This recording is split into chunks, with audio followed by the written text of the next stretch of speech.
Dr. Kate Rahi is a nationally recognized threat assessment professional whose work focuses on helping schools and communities identify concerning behavior early, intervene effectively, and build systems that prevent violence before it occurs. As our Associate Director of Projects and Training at Safe and Sound Schools, Kate leads efforts connected to behavioral threat assessment, violence prevention training, and the Averted School Violence Project, a growing national database built around real-world cases of both attempted and completed acts of school violence. With a background that spans social work, school-based threat assessment, mental health, public safety, and violence prevention with the U.S. Department of Homeland Security's Center for Prevention Programs and Partnerships, Kate brings a uniquely interdisciplinary perspective to the conversation. Her work emphasizes that effective threat assessment is not about prediction or punishment. It's about understanding behavior, building support systems, and creating opportunities for intervention before a crisis escalates. Kate, welcome to the Sound Off. Thank you for having me, Michelle. I'm very excited to kind of be here and talk about the thing that I love the most, which is threat assessment and how do we help and how do we, get stuff moving and helping all of these different kids. Yeah, it really does come down to that, right? It's all about helping kids. And at Safe and Sound, there's so many different, I think, approaches, angles, disciplines that we bring. And I have so many questions. I know listeners listening to your bio are just kind of wondering what I wondered when I first met you, which is how a social worker ends up as a PhD in threat assessment and working on the national level with DHS and now Safe and Sound Schools in this work of threat assessment and violence prevention. But I'm going to put a pin in that and put you on the hot seat first and ask you, what is your crazy, zany, super useful superpower? What would people be surprised to know about our Dr. Kate Rahi? Surprise? Nobody's going to be surprised when I give you this answer. But I think, and have felt this way since I was little, I think I have a lot of passion, and my passion really is what drives me in this work. And of course there are bad days and there are good days, but feel so lucky in life to be working in a position and to have found something that I think is going to make a difference. And I really care about, and I wake up every day and I'm like, oh my gosh, I get to go and make a difference and make changes that are going to long outlast me. And so I think that having a passion for this type of work and having passion in general is probably my superpower. I get really excited for things. And I think that when you have that, you're able to accomplish so much and be able to do so much and change so much. And we see people that are passionate all the time, everywhere, and doing different changes and activities. And I think that I just happened to fall into behavioral threat assessment. And I was like, oh my gosh, look at all these things I can do. And so here we are. I love that. Sometimes I think of my role in our organization as like the coach, and I'm constantly looking at our team and the various skills and talents that everybody has. And one that definitely shines through for you is that energy and that passion. And I love that as part of our conversation today because, the work of violence prevention specifically can be heavy, right? For a lot of us, we, talk about the self-care aspect of it. And, how do you keep at it when it feels like, there's case after case, right? And so that energy and that passion, I see that as a superpower on our team that you bring, but I absolutely see that as a superpower in the work. So, but let's get into, you kind of started to get into my burning question there, but how'd you get here? You started out kind of working case by case as a social worker to affect change in people's lives. Let's talk about that a little bit. And then let's talk about the journey from there to this broader body of work of prevention. Yeah, so this is kind of a long story because it's going to be my entire professional career. But so I actually grew up with law enforcement and education. That's where both sides of my family, one side was really law enforcement, one side was really education. And so those are both areas that I was really comfortable in. But when I went to university, I got really into mental health and psychology. And I really wanted to understand why people did the things they did, what that looked like. And initially I was like, oh, I'm just going to go and work in of like a forensic psychologist in prisons because I grew up in that area. My mom worked in a federal prison, and I was like, oh, I can go do this. Like, this is something that I get to kind of be in this world. And I You quickly definitely like people don't know this about you, but you have this another superpower of yours is you're like a supreme research nerd. You know, you love to get in there and learn and study and see how things work. So I totally see this. I'm tracking. I'm following. yeah, very much want to know how everything works. And I was really interested in the human brain, and I just fell in love with it. And I actually got my undergrad in criminal justice and psychology with that being the goal. That was where I was heading. And I started my master's in psychology with the intent to go on to become a psychologist. And when I finished my undergrad, I started working in my field. And so I worked at a crisis line. So I did suicide calls for a long time, Hmm. and learned and kind of got to really experience what that looks like and how that moves. And I very quickly started seeing all of these very real world examples of places where people are struggling. Because also, when I was doing that, I was also working intake. And so I understood for a local mental health that was a nonprofit. And so I started learning how hard it is to get in. What does that look like? All of these different struggles that people were having. And I got to learn that at a very large scale because I was working for the county agency. And we not only covered our county, but we covered the four surrounding counties as well. And so being in Texas, and we have a lot of people in dense places as well as a lot of rural areas, but I really got to learn how the whole mental health system worked, as well as where it intersects with law enforcement. And I was like, I really like this work. I don't think that the direction I'm going is where I really want to stay. And I was lucky enough to be working with someone who was a social worker at that time while I was working on my master's. And they're like, hey, instead of getting a master's in psychology, you should get it in social work. And I was like, I don't know, but it was very versatile. It was something that I was like, okay. And so I switched mid masters, went to a different master's program, and completely fell in love with social work and this idea of like this wraparound services. And like in social work, they really dissect this idea of systems and how like your community system impacts you, and how your family system impacts you, and how like your upbringing, your interpersonal relationships, and all of these different things. And all of a sudden my brain opened up into understanding so much more about human behavior in that type of sense, in that understanding. So very quickly fell into that. And while working on my master's, I started doing corresponding with law enforcement and going out to real homes and people in crisis. And again, getting to see a lot of holes in our system, a lot of areas that we really could be helping and we could be doing more. And this is where threat assessment comes in. I We got a grant for the city I was working in, and they were like, "Hey, we need someone from the mental health authority to work on this grant for behavioral threat assessment alongside a someone from our local school district and our local police department." And they were like, "Kate, will you go do this?" And I said, "No, I don't like kids." And they're like, "We'll give you 50 cents more an hour." And I was like, "I'm in." Um, and about a month or two later, I went to my very first behavioral threat assessment training. And I cannot emphasize enough how exciting it was, because I walked into that room and all of these things that I had already known kind of about suicidality and like mental health in the prevention space, I was getting to learn about this homicidality and this violence tendency, and that there are patterns and there's research and there are ways that we can intervene and we can do something.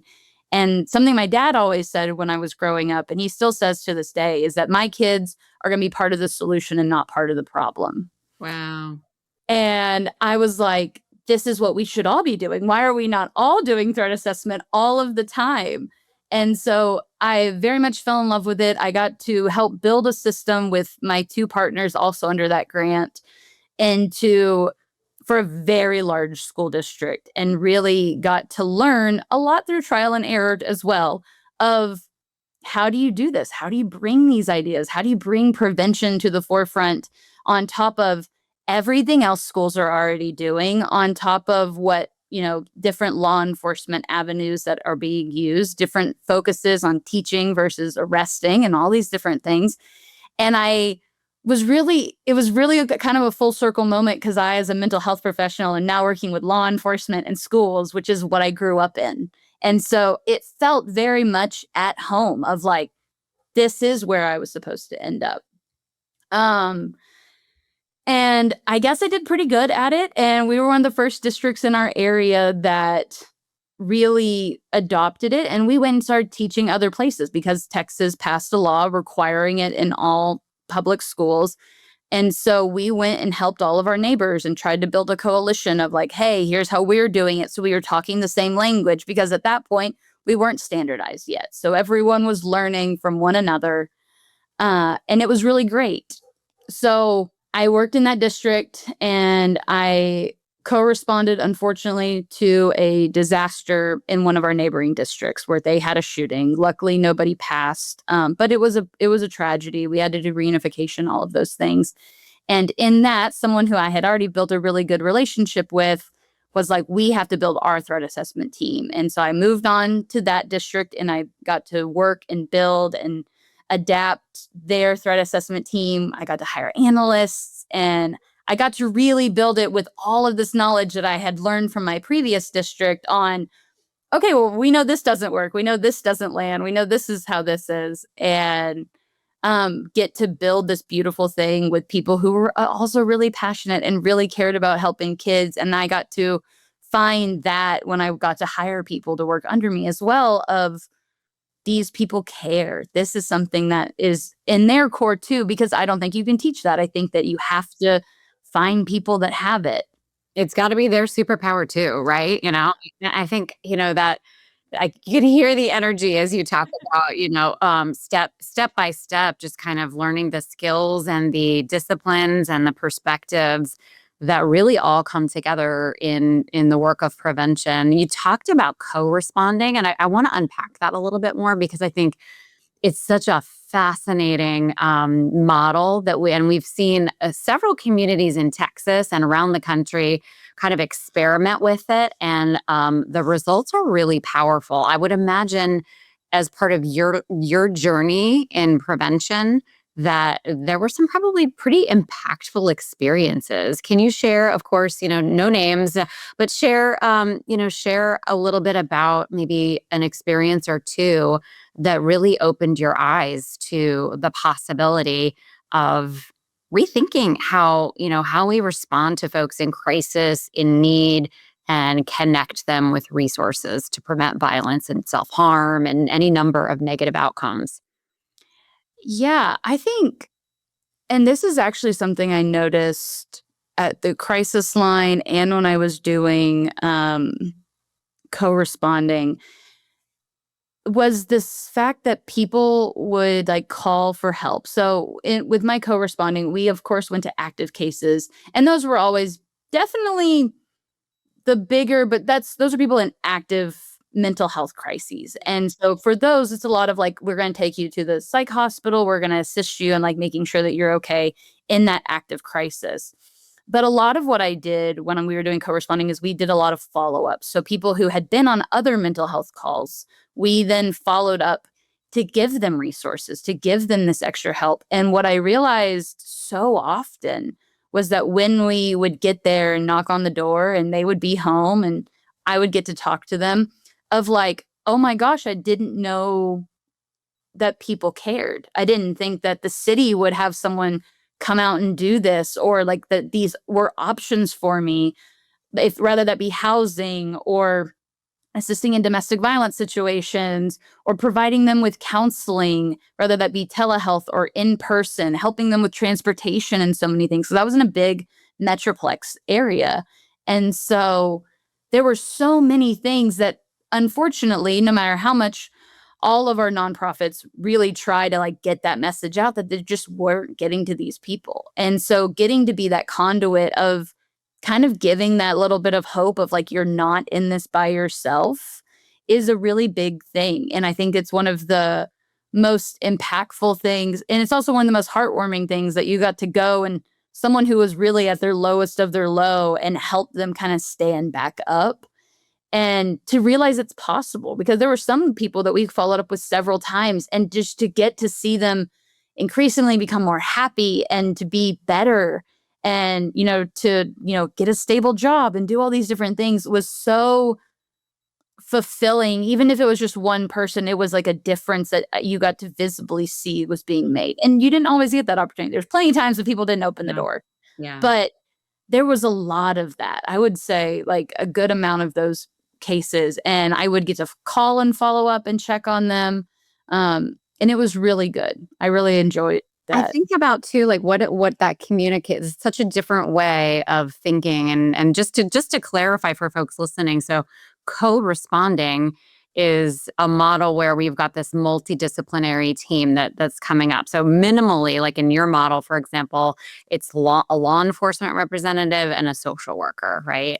So we've got that that beautiful nexus of disciplines and approaches that are coming together. And often, unfortunately, when you're responding, it's because somebody called the cops, right? There's a crisis. There's some yelling. There's some screaming. There's something is going on that may be illegal, whatever. So the police come, but to balance the response with longer term, near term, and longer term support. And in many cases, obviously, what's at the heart of the issue is some kind of mental health or some kind of unmet need or something like that. And law enforcement's not equipped to address that, right? And that's a source of frustration, I know, for a lot of our law enforcement partners. I think what's really interesting is how in the school environment, that co-responder model is almost like a standard if you think about it, right? Mhm. So, you morphed on your journey eventually. You ended up you thought you didn't like kids, but here you are, you I know? love it now. I It's know, honestly right? my favorite group to work with because you can do so much change, like, early intervention, but, like, before and I'm assuming most of our listeners are going to be adults. We're pretty stubborn in adulthood. We're like, "No, this is what the world is," and kids just aren't there yet, and, like, they're still developing on what they think the world is and what hope looks like and, like, what directions they can travel down. You just have so much area to intervene and, like, really change that trajectory. 100%. So, like, when you see in the school environment, an SRO is almost always accompanied by a school counselor or a school social worker, for example, even a school psych.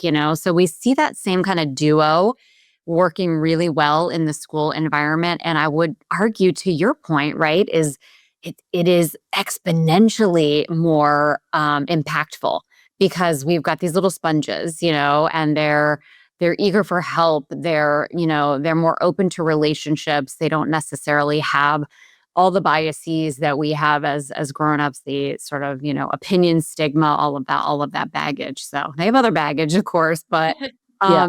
yeah, no, it's really exciting to see that that happening, that translating in the school environment as well. So very exciting model. Really hats off to any of you who are listening today who are a part of that kind of a model, whether it's formally out in the community, whether it's just the way you do business in school, because I think Kate and I would both agree, that's where we really see the magic happen in prevention, is that it's that team approach. It really does convey without even any words, like, we care about you. We're not just here to punish or, here to deal with discipline or whatever. We actually are here to help you. And what a powerful message that is. So let's pivot a little bit to some of the work that you're doing in Safe and Sound. So, fast forward all these years, all these stops along the way, picking up knowledge and experience. And we've got you doing a lot of through assessment work with us here. The name of our game is training, education, all of that. So you and I get to do a lot of fun things in that realm. But I think one of the the areas where we're utilizing that research superpower of yours, that curiosity, is with our Averted School Violence Project. So, some of you listeners are already really well familiar with it. You visit the ASV database to mine it for cases that you can use for tabletops to learn from, and just really kind of stay up on some of the resources that we're creating for our prevention teams in schools. But there's a whole behind the scenes thing happening with ASV, lots of exciting things coming. So let's pull the curtain back a little bit, Kate. Like what's on the horizon for ASV? I know you're working closely with Dr. Frank Straub, who really kicked the project off when it used to be part of the Police Foundation, and now that it's housed with us, we're working with him and really kind of translating a lot of that to the school environment and the actual practitioners. So, what have you got? What are you cooking? Yeah, so I think the big thing that I really hope, and having been a researcher, so I'm looking at this as like, oh, there's going to be more research being done with this data, and I want to make sure it's really nicely packed for those people because I think there's a lot to learn from that, but also like looking at the patterns that we're seeing and what is the approach that we are taking to make this digestible for the everyday person as well, because while there is this sensationalism of attacks and almost averted attacks, all of those ones that you see on the news. The reality of the situation, having done thousands upon thousands of cases myself, is that they're happening every day. And every day there is comments, and that's not meant to scare anybody. I'm not trying to tell y'all you're all in danger, but threat assessment is being done in our schools every day for really low level things as well, and things that never make it to the news. And I'm glad that they don't, because I think it would give an unfair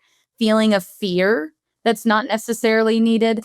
Um, but I want people to be able to go in and go, oh, I've had a case like this, and I want to share this with other people so that way they know how to handle something with some idiosyncrasies that might not be seen everywhere else. And those lower level cases that are shown to be successful in how they did management. Because I think as a country, we've gotten a lot better with school based behavioral threat assessments. I think it's really become, it is advised in every single state, and it is required in most states. More than 50% of our states require threat assessment. But all of that being said, is there's like this sensationalism that it's only when a kid is specifically threatening to shoot up a school is when we're addressing it. And unfortunately, a lot of trainings are like that. We Yeah. train at that level, but the majority of cases never get there. We never get to that level.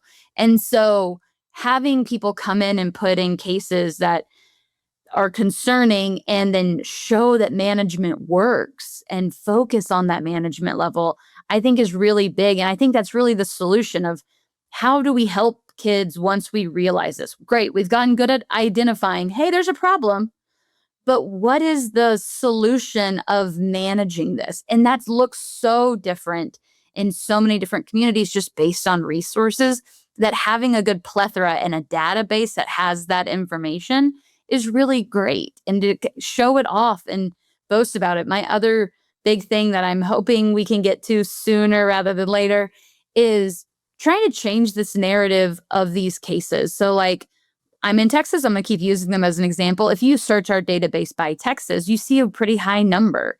And there is this fear of like, oh my gosh, that's because Texas has a lot of guns and we're really scared and this is dangerous. But I think the beautiful thing about threat assessment is these are all cases that were prevented.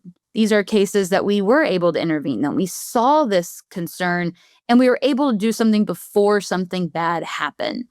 And I want people to think about it like that. Like, oh my gosh, look at all this really great prevention work Yeah. that's being done in all of these different states, and really highlighting, hey, here's methods that make prevention work, because measuring a negative is really hard. It really is. I mean, like we're talking about averted, right? Prevented cases. So the database certainly has like a control group. Essentially, I'll use some of your researchy terms, right? So we have a pool of cases that were completed for comparison, right? And certainly lots of lessons learned there.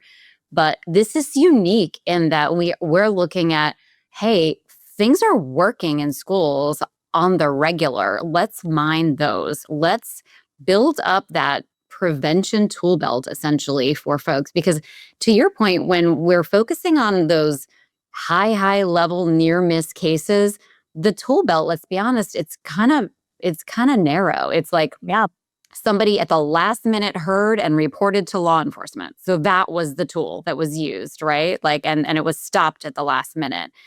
But if we are really looking at more low level cases so that we never even get to that territory, well, that becomes a little bit more nuanced. We need a lot more tools. As you said, no two cases are the same, no two sets of needs are the same. So those interventions are going to have to be pretty unique. So the only way to learn that is to really learn from each other, right? And essentially, that's what you're doing. You're collecting these learned, successes essentially along the way so that others can benefit from them in the broader work of prevention. And let's be clear too, this is a large umbrella. Violence is not, we're not just talking about shootings, for example, self-harm, suicidal ideation, as you mentioned. There are a lot of intersections here that really do draw, I think, upon all those experiences of yours in, working in the crisis line and suicide prevention and mental health crisis, addiction. You didn't talk about that, but I know you spent a Yeah, little I did. supporting in that way too. But there's a whole lot of that in these lower level cases that we see, and there's actually a lot of opportunity as well. Yeah, and I think that, I mean, behavior and so much more, and every year I feel like I know this more, behavior is so different and how people get there is so different and it's so complex. And Yeah, I think understanding those underlying factors of and understanding what that how that presents is really important. People who are coming from families of addicts or that drug use is normal is going to look different.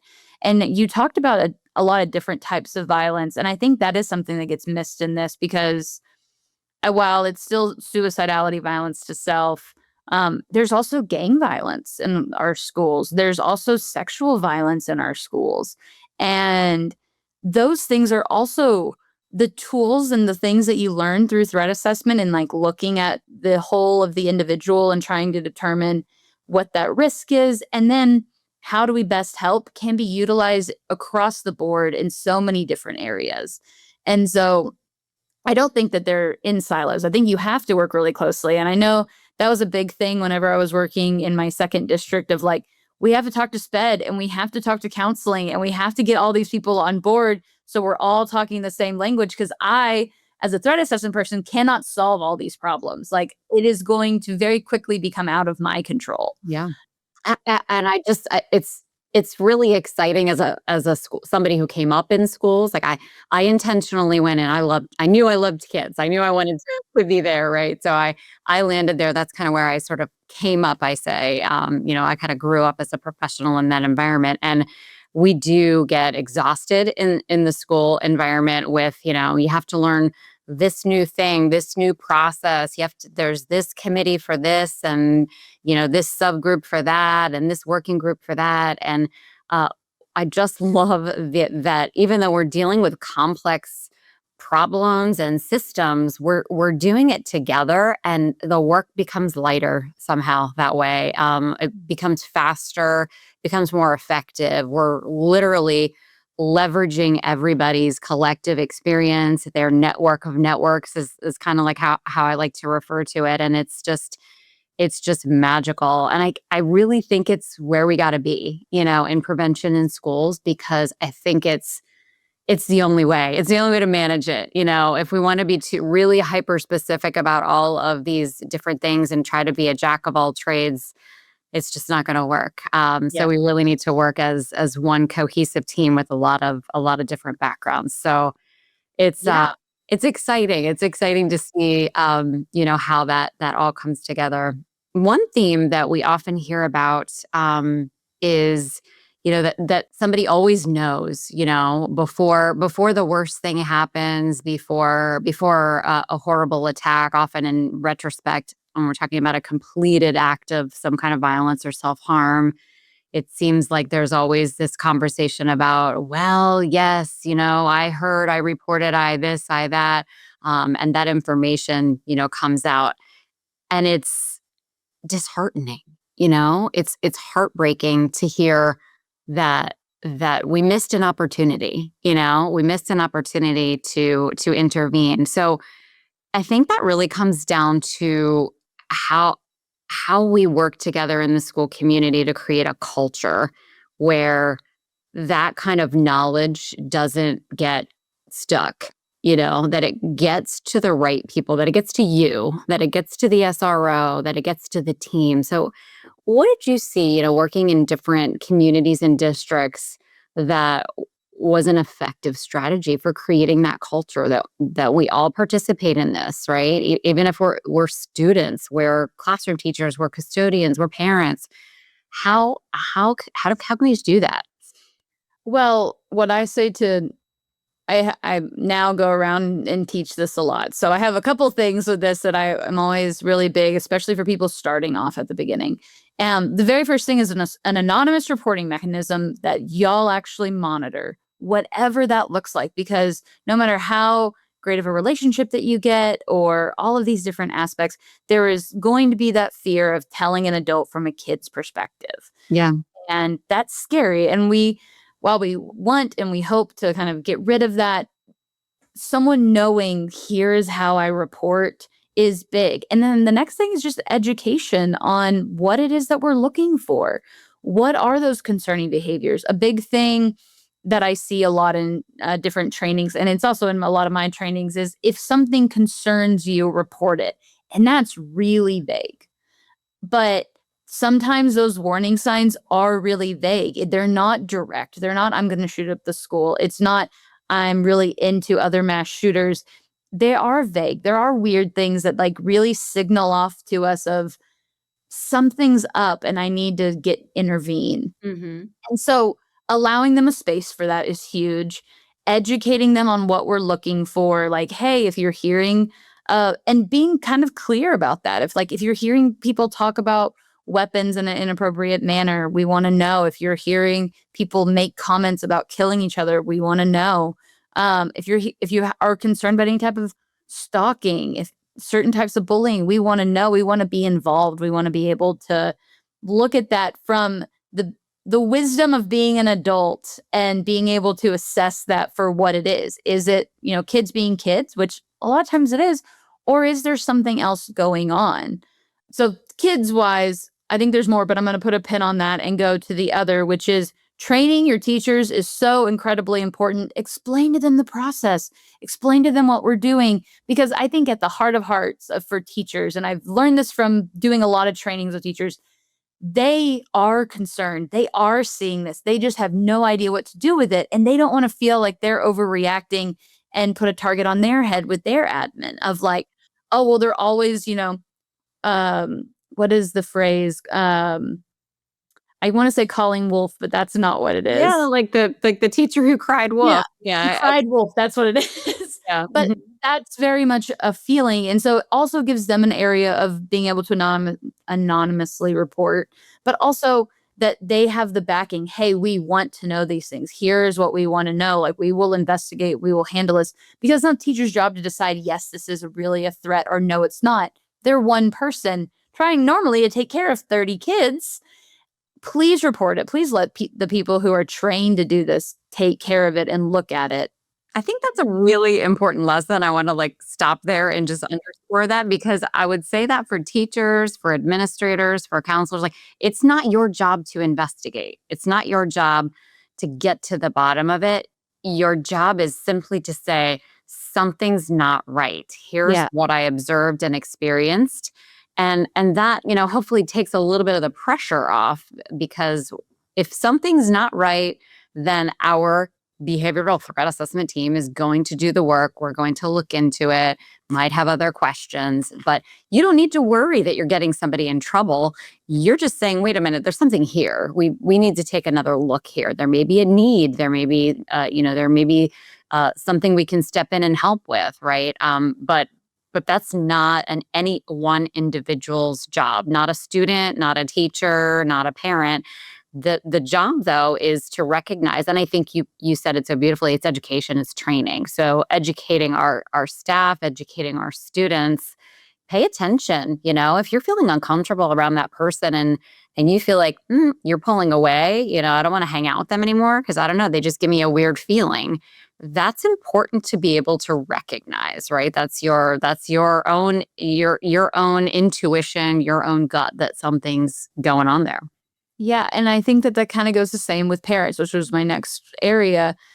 I think with both teachers and parents, there's also this comfort, I believe, in understanding what threat assessment is, that we're here to kinda help and support, but also that we're gonna take the time to understand what is happening. I think so often it's a he said, she said, and, like, people aren't calling all the parents and looking at the records and asking the teachers, like, their input and, like, really trying to get a full view of the student. While I wish that was an option every single time anything happened, it's normally not, and so threat assessment does kinda give that extra level, and I think them knowing something's gonna get done, like, I'm gonna say something and there is a process that exists with that is evidence-based that we can kind of get to a solution, also gives them a lot of better feeling. I've had a multiple times where other parents have seen something on their kid's phone or have heard something and they've reported stuff, and that's really good insight because kids, I hope, most of them,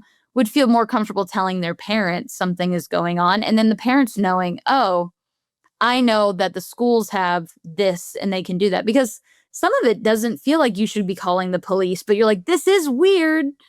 Something does need to be happening. I don't want this kid to go to jail about it." So now there's a different option. It's, let me call the school and let the Yeah. school kind of go through this process. Yeah, and actually quite a few of our cases, our ASV cases are that, right? A student comes to their parents and the parents have been educated. They know, hey, there's a team that I can bring this to. They can look into it. They can see, what's kind of at the bottom of it, what's needed there. So I think the other thing that you just talked about reporting as kind of like the top of the funnel, right? Yeah. So it's really important that we're teaching people to recognize when they're concerned, they're worried, something's not right, and so they speak up.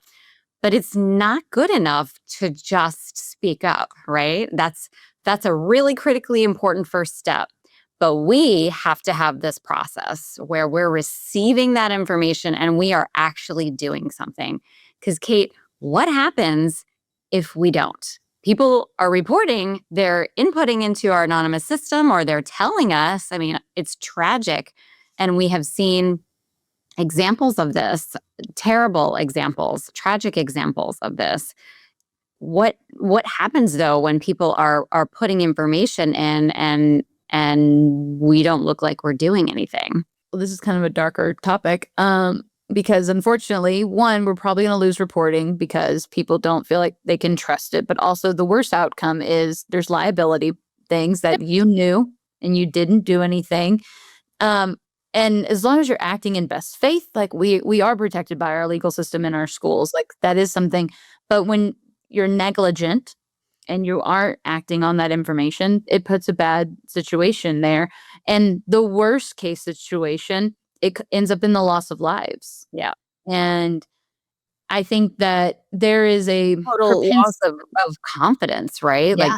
Like students won't participate, parents won't participate, teachers won't participate because there's nothing that's happening, right? So it's not good enough that we set up this tip line, this report. There has to be a mechanism for looking into, finding out more information, and if necessary, beginning the behavioral threat assessment process. Yeah, absolutely. And I think that that is a huge thing. And I say it a lot in training, like, do not start educating your community if you do not have your team built, if you do not have your process built, because God forbid we finally get everyone to start talking to us and we mess that up. Yep. Yep. So, yeah, I completely agree. We're on the same page on that. If we're not talking, it really does lose that oomph that, because everything's always cool and new at the beginning, but making sure that we do have the resources in place that we are actually able to intervene appropriately Yeah. and communicate appropriately with those that are brave enough to report to us. So talking about talking, Yeah. you and I, we talk a lot. We're talkers. But as a people person, I think it's another superpower to have in this work of prevention. There's a lot of talking that has to happen in the information gathering. There's a lot of talking to this student. What did you see? What did you experience? Talking to this parent, this teacher, this coach, and this is one of the areas I think that you and I find a lot of our schools really get a little hung up on. Well, how do I do this? Is it like an interview, like on one of like Law and Order or something like that? Is that what I'm trying to do here? And I think it's more simple than that. But in some ways, I think it's really important to communicate that there is strategy. We have to learn the skills of having those conversations to pull that information out, build confidence in the folks that we're talking to, genuineness, honesty, transparency. So talk a little bit about that, because I think we do that work in the trainings that we offer around the country, and I think that's one area where a lot of people feel less confident. Yeah, absolutely. And I mean, of course they would, especially if you're asking educators that their entire job has, because this very much feels threat assessment. It does at the beginning when you start feel like you're like a cop and you're investigating Yes, things. And you're not. it, You're we're not. not. But it Look at feels like that. And so you're like, oh my gosh, like I'm in charge of gathering evidence. And there's like that bit of scaredness. But the reality of the situation is, one, if you should go in prepared. You should know what it is that you're gonna ask. Depending on which model that you're using for threat assessment, there are some that come with set questions. If you use the NTAC model, which is the National Threat Assessment Center, they have 11 questions that they ask for you to answer when you've gathered information. And those are questions that before you walk in, you should be like, okay, how do I ask this in a normal person way to try to get this information? Like one of those questions is there motive? We hope that you're not walking into a room being like, what was your motive for doing this? Because that's not exactly how it works. But having those questions prepared of like, okay, how do I ask them, what they were thinking? And how do I ask these questions without them being leading? Because I think that's another aspect that some people struggle with is I don't want them to be in trouble. They obviously couldn't have meant this. And then you're like, oh, did you actually mean blah, blah, blah? Yeah, And you didn't mean this, yeah, that. you didn't mean that. No, I But think they that's might have. And so having that and having open-ended questions and just being prepared of also letting them lead that conversation the best that you can, I think is huge because there are times that like you want to start with, hey, we're talking about this incident, and they're not going to talk to you about that incident. So, okay, well, let's work on those protective factors that we want to know about. How's your relationship at home? How are your friends? What do you like to do? Like building up that rapport when it's necessary. And I think is always good to have. I feel like that was a really great skill I learned because I worked in mental health before I did this. Um, and also I can read that body language of you don't trust me, so let me help with that first. I can feel that you don't really want to talk to me. There are some kids that walk in and they're like, let me tell you. And then they do. quite a few. um, They're happy to talk, right? yeah.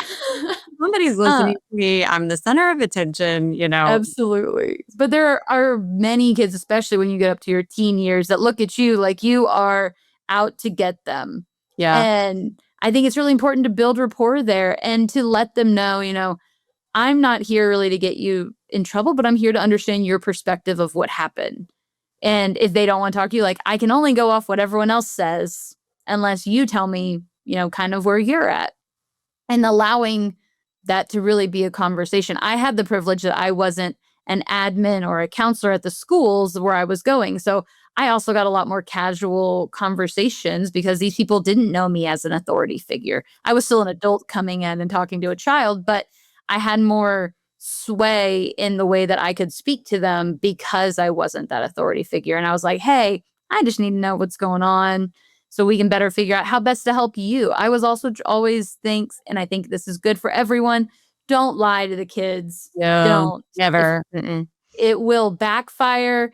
Don't be like, hey, you're not going to get in trouble. They might get in trouble, Yeah. but that's not what you're there for. That's at least in the role that you're in at that moment. Your job is to understand what's going on. Yeah. No, I think that those are such great points. It's like how before I go in, I need to know what are my goals? What do I want to know? How am I going to frame these questions? And how am I framing myself? Like why am I here? Who am I here to be for this person in this moment? I like what you pointed out about maybe being thoughtful on the team about who you select to have these conversations. Like maybe let's not pick the principal, like maybe let's not pick, the assistant principal or vice principal or the dean who's in charge of discipline, right? Probably not gonna engender that immediate kind of trust and that relationship that we're looking to build. So as you talk about this, a lot of our listeners are they're well underway with this process in their schools, for example.